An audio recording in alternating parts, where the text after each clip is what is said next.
Hey, this is just a quick follow-up video in reference to my recent video. I'll put a link right up here to my Walmart haul where I ordered some things on Walmart.com and had it delivered and didn't have a real good experience. Now in that video we got lots of great feedback. There's a lot of you that said you had similar experiences where you were ordering canned goods from Walmart and Amazon and other places, and the cans were coming in just dented and destroyed and not usable, and they had to be returned.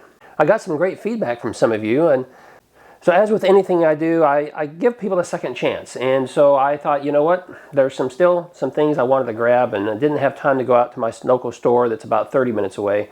So I said, I'm just going to order it. So we tried it again. And this time everything showed up in these types of plastic bags. And as soon as I saw that, I thought, great, they're not in boxes, that's going to be destroyed again. And well, I'll quickly show you how it turned out. So out of the 29 cans that I have here, I actually ordered 30, so I'm missing one. The cans right here on my right are the ones that are damaged.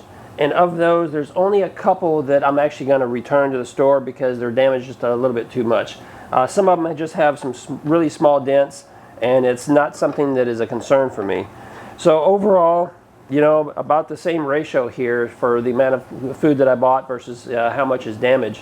And coincidentally, if you notice, it's mostly all one food type that's damaged here. I have 6 of these roast beef that are damaged, whereas over here I have 22 of them that are undamaged. So, you know, it is a crapshoot whether or not you're going to get damaged goods when you order cans from online stores.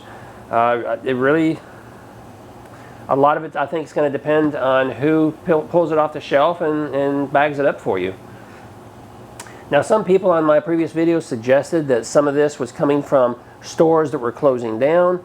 You know, others suggested that it was coming from a warehouse where all the stuff had been returned already and they were reshipping it out. And, you know, I can't confirm either way what they were doing, but I suspect heavily, I really do suspect that this came from right off the shelf from my local store. And it was simply, you know, an employee that was pulling it off the shelf and just throwing it into the basket, letting it fall.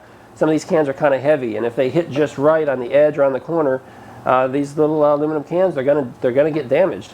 And so I really think it comes down mostly to just an employee not taking the care and not realizing that what they're doing is causing damage to the cans. So tell me what you think down in the comment section below. You know, should we continue risking it?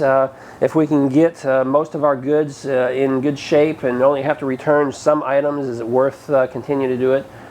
For me, you know, I go to my local Walmart store once every couple of weeks, and so I can easily just return it when I'm there, and it cuts down on the number of trips that I actually have to go to Walmart if I'm able to continue buying it online. You know, the other items that I've purchased from there, you know, boxed items and things, it turns out just fine. I don't have any problems with that.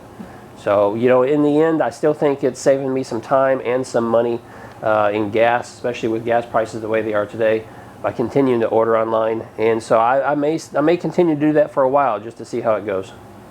But hey, let me know in the comment section down below what you think and what you're doing right now. Do you order online or do you not?